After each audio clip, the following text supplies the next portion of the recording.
got there. I came home like 2 days later. I found my guest bedroom. All the drawers of my dressers are pulled out. They just kind of ransacked the place. That was Samantha's room, not his guest bedroom. You didn't go to the funeral? No, I had a licensure exam that day. So you didn't attend the funeral because you had something that was more important?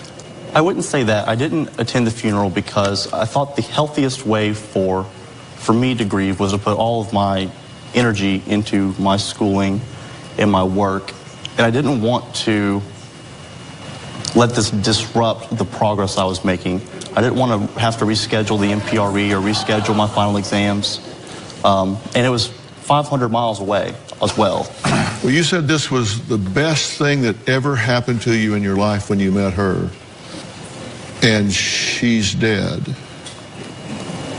And you don't feel moved to show up and pay your respects? Well, I don't think there is any bones about this that they did not want me there. Did you offer your condolences to them? I spoke with Dan by phone a couple of times, and I'd apologized to him for this happening, expressed my condolences. I don't know that it got communicated to Katie, but I did have that discussion with Dan. Is there any reason anybody would have told me that you would have had another girl over to the house the very day her body was found? That did not happen. Just so you know, I'm not of the opinion that you caused her death. And I think there are a lot of factors that weigh into it. Next, are Katie and Dan falsely accusing Jonathan of being abusive? That's different than causing her death towards their daughter. Or is Jonathan lying to himself about how he really treated Samantha?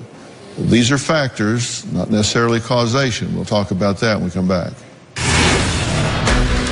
Did you know that previously she had purchased a rope? I found out 3 days before it happened. Before what Bill, happened? he told the detective something different. And later, is there anything that you would do differently? I've never gotten in a relationship to begin with. I'm a really good drunk driver. She was arrested in her car with no pants on. You seriously believe you're not an alcoholic? What about our wedding day? You need to learn how to close your mouth. You need to get yourself under control. Why are you dating a 14-year-old child? That's a fourth-degree felony. You're just a loser, Paul. You're a verbally abusive dictator. You're the failure of a parent. You're the failure of a parent. You have no job. You are living in the car. I have 2 vehicles. Does the other one have a windshield?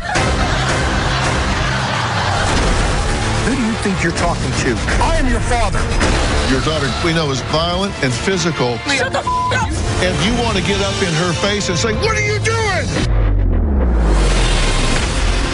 I hate myself so much. There are times where I just want to die.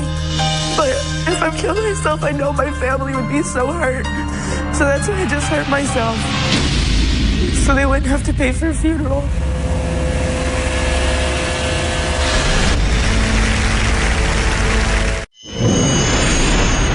Katie and Dan have been trying to ruin my life.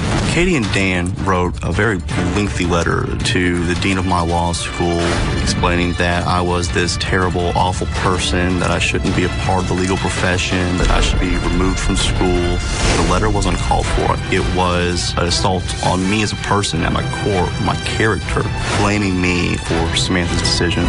Katie and Dan think pursuing a vendetta against me is what's going to give them the closure they need. Why do you think I say that I don't think he is responsible for her death? He didn't put the rope around her neck. He didn't push her. He wasn't there. He wasn't there at all for her. You hear them acknowledge that you didn't cause her death. You certainly didn't kill her. You didn't. Look, she made that choice. And what they're trying to get a handle on so they can move on is